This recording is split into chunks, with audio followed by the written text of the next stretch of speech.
এত সন্তোষ, তারা নিজের মঙ্গল কামনা চায় না। তারা সে রাজ্যের মাঝেই আসুক না কেন, তারা দেশের জন্যে কামনা করতে করতে, তারা সাধনা করতে করতে দেহ ত্যাগ করে ফেলে। কারণ তাদের জীবনে সে ধর্মটাকে তারা শ্রেষ্ঠ মনে করে তারা জীবনযাত্রা কাটিয়ে যায়। কারণ তাদের কাছে আত্মীয় প্রতিবেশী বলে কেউ হয় না। তারা ধর্মটাকে শ্রেষ্ঠ মনে করে সে চরণে হয়তো চলে যায়। আজকে ভারতবর্ষে হয়তো স্বাধীনতা সেটা ৭৫ সাল হয়ে গেছে, কিন্তু এই সন্ত সমাজের জন্যে দেশের হয়তো উন্নতির পথ হয়েছে, আর দেশ হয়তো স্বাধীনতার পথে এগিয়ে গেছে দেশ। সেক্ষেত্রে আজকে বাংলা থেকে ভারত সেখানে এই সন্ত সমাজের জন্য কি দেয়? যে সন্ত সমাজ দেশের এবং বিশ্বের কামনা করে তারা এই ভূমি থেকে চলে যায়। তারা সাধনা কেউ মা করে চিৎকার করে যায়, আর কেউ গুরু গুরু করে চলে যায়। আজকে বর্তমান সময় যেটা সন্ত সমাজ আমাদের দেশের মধ্যে আর দেশের কামনা করে যায়, আজকে হয়তো একটা মেলার জোয়ার সেখানে বাংলার মাঝে হচ্ছে, তাহলে বাংলার দায়বদ্ধতা আছে নিশ্চয়ই। কারণ সেক্ষেত্রে তারা সাধু সন্তোষ, তারা আসবে দেশের কামনা করতে, আর রাজ্যের কামনা হয়তো হলো কি না হলো। কারণ আজকে রাজ্যের দুরবস্থা তো ভেঙে পড়েছে। এই রাজ্য সেটা বাংলাদেশের থেকে অত্যন্ত ভয়ঙ্কর আকারে এই রাজ্য সৃষ্টি হয়েই চলেছে। হয়তো আমরা বাংলাদেশ নিয়ে প্রতিবাদ করছি, আর নিজের রাজ্যে কি ঘটছে এটা সমাজের অত্যন্ত দুর্ভাগ্য। এই রাজ্যের মাঝে সন্ত সমাজ হয়তো এসেছে, সেক্ষেত্রে তারা রাজ্যের মাঝে এসেছে, আর রাজ্য সরকার তিনি হয়তো ব্যাকফুটে ব্যাখ্যা করে দিয়ে যাচ্ছেন যে গঙ্গা সাগর মেলা এটা আমাদের রাজ্যের মাঝে ঘটছে বটে, কিন্তু সেক্ষেত্রে তাদের তো সাহারা তারা জীবনে পাচ্ছে, আর তারা তো অট্টালিকা এলাকার মাঝে এই নেতারা বসে আছে। তারা এই বুদ্ধিজীবী হয়তো সমাজ এই দেশের নেতারা, আর তাদের জন্য এই নেতারা কি দেয়? কারণ উৎপাত হয়ে পড়ে। সন্ত সমাজ এই দেশের আর ব্রহ্মাণ্ডের কামনা করতে করতে তারা জীবনে দেহ ত্যাগ করে ফেলে, আর তাতে হয়তো রাজনীতি নেতাদের কিছু যায় আসে না। কারণ তারা আজকে ধর্মস্থান নিয়ে পরিণত হয়েছে এই বাংলার মাঝে। আরে পরম দুর্ভাগ্য, এইভাবে ধর্ম হয় না। আর ধর্ম হিংসা বৃদ্ধির মাঝে আজকে লড়াই চলছে এই বাংলায়। সেখানে ধর্ম ধর্ম করে চিৎকার করছে এই নেতারা। সেখানে একটি ব্রিগেড ময়দান হয়তো গীতা পড়ে দিলাম, তাতে ধর্ম উচ্চ স্তরে চলে গেল। আর হয়তো কোনো জায়গার মাঝে সন্ত সমাজ এসেছে, সেখানে জনজোয়ার এই রাজ্যের পরিস্থিতি হয়তো অত্যন্ত ভয়ঙ্কর। কারণ রাজ্য সেজে উঠেছে, আর সন্ত সমাজ তারা যে জায়গার মাঝে আছে সেখানে দায়বদ্ধতা আমাদের দেশের রাজ্যের নেতাদের। আর রাজ্যের রানী যিনি বাংলার মাঝে ফুল ফুটিয়ে যাচ্ছে, একের পর এক শিলান্যাস করে যাচ্ছে, আবির্ভাব করে যাচ্ছে জগন্নাথ মন্দির থেকে বহু প্রকল্প। আরে মহাকাল যদি এই রাজ্যের মাঝে আবির্ভাব হয়, তাহলে জানবেন রাজ্যের দুরবস্থা তো ভেঙে পড়েছে, আর রাজ্য জাগবে না। আর যাকে নিয়ে এই রাজ্যের রানী একটা খেলা খেলছে, দেবী দুর্গার আবির্ভাব, এটা হয়তো উনি একটা দান দিচ্ছে দেবী দুর্গার সেবায়। কারণ এই সমাজ সেটা দুর্ভাগ্য হয়তো, কারণ এনজয়ের মধ্যে আজকে সেবা চলেছে, আর সরকারও সেই পরিণতিতে হেঁটেছে।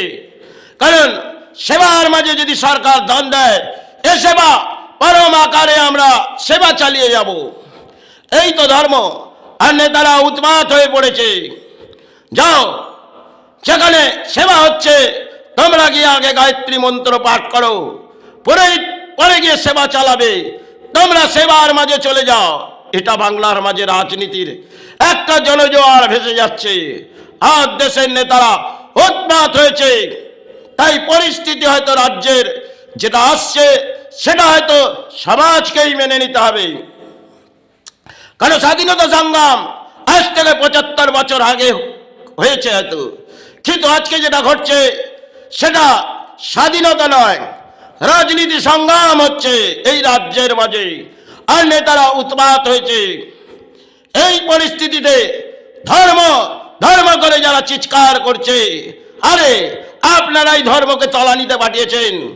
আপনারা কোনো সন্ত সমাজ নয়, যেখানে একটি বস্ত্র নিয়ে আপনারা পথে বেরিয়ে ফেললেন, আর আপনারা ধর্ম ধর্ম করে চিৎকার করছেন। আরে ওই জায়গার মাঝে সন্ত সমাজ যারা হয়তো বাংলার মাঝে এসছে, কারণ সাগর মেলা এটা ঘটছে বাংলার মাঝে, কেন সেখানে সন্ত সমাজ হয়তো যাবে, কিন্তু রক্ষা করার দায়বদ্ধতা সরকারের থাকবে।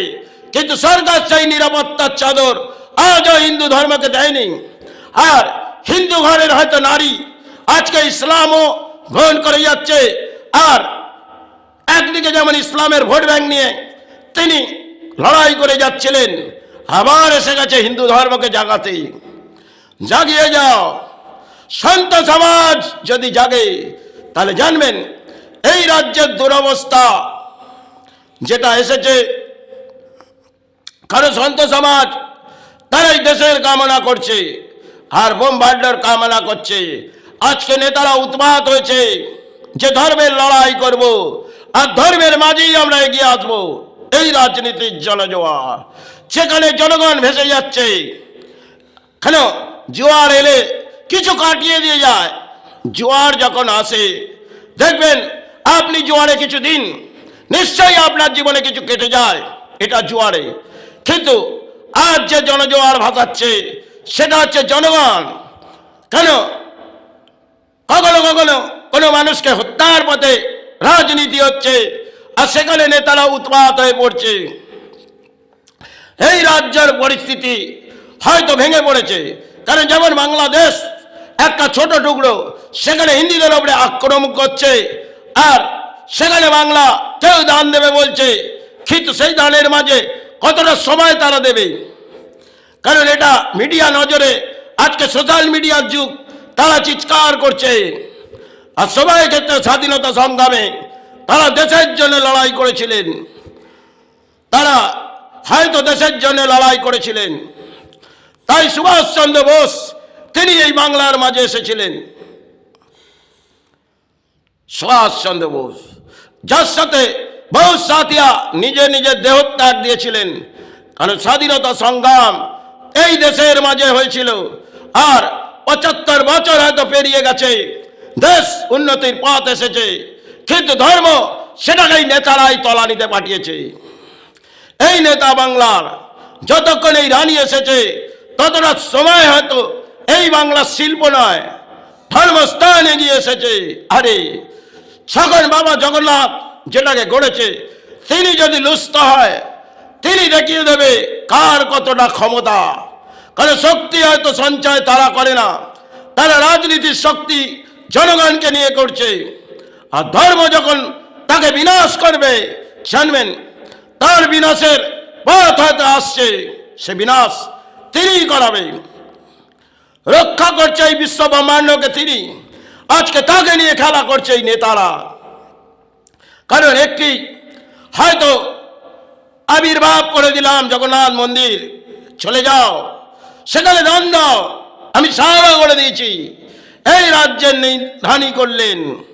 আবার দুবে দুর্গার আবির্ভাব করবে, সেটা শিলান্যাস করেছে, সেখানে 2027 হয়তো এই আবির্ভাব হবে কিনা জানি না, কিন্তু উনি যে প্রকল্প করলেন, তাহলে রাজ্যের মাঝে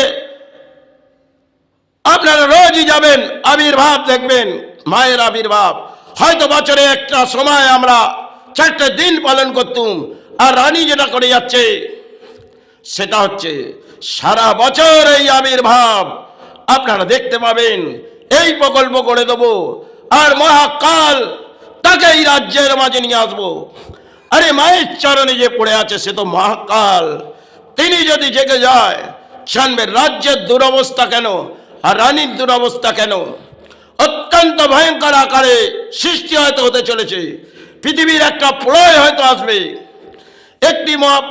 একটি প্রলয় করোনা কাল গেছে, এখনো প্রলয় বাকি আছে, অংশের ভাগ কিছু হলেই ভারত আর বিশ্ব ব্রহ্মাণ্ডের মাঝে চলবে। আজকে নেতারা উৎপাত হয়ে পড়েছে, জনগণ ঢল নেমেছে, হত্যার মাঝে রাজনীতি। এটা এই বাংলা চলেছে। জানবেন, বাংলার পরম দুর্ভাগ্য নেমে এসেছে।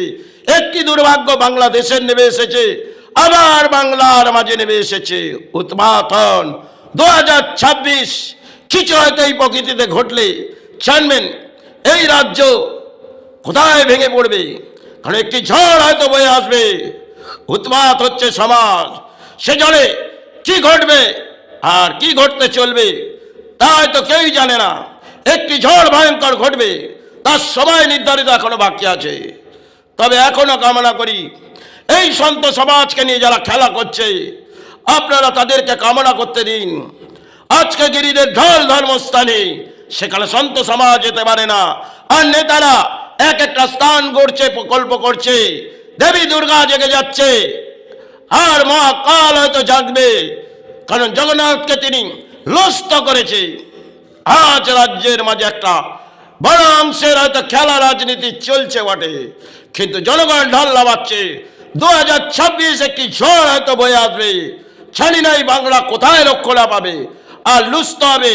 তখন ধর্মই শ্রেষ্ঠ, তিনি হয়তো রক্ষা করবে। এটাই বলে আমি শেষ পথে হাঁটছি সেবার মাঝে। দেহ সুস্থ নয়, তাই যতক্ষণ বললাম যদি ভুল হয় মা আমায় ক্ষমা করুক। শ্রীচরণে আজ এসেছি, কাল চলে যাব। ধর্মই আমার জীবনের শ্রেষ্ঠ। কারণ অর্থ সেটা হয়তো বেঁচে থাকার জন্য নিজের পারিশ্রমিক করে, তাই আজ আছি, কাল হয়তো দেহ ত্যাগ এই ভূমির মাঝে করে যাব। এটাই শ্রীচরণে প্রণাম জানিয়ে জয় গুরু, জয় মাই।